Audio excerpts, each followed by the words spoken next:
Hello guys, in today's video I will be showing you how to fix Capcut text glitch problem. So the answer is easy, just go to the settings, then scroll down to the apps section, then go to the search and search Capcut, and then go to the storage, and here you will find this clear cache option. Click on it. Now you can go check it if it worked, and if it didn't you can try to restart your phone or turn the Wi-Fi off and on, or the Bluetooth or the airplane mode.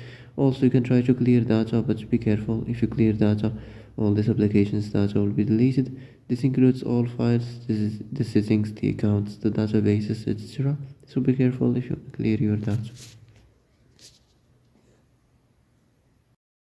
And that's it for today's video. I hope this is the answer you've been looking for. If you like this video, don't forget to like and subscribe, and see you in the next video. Thanks for watching.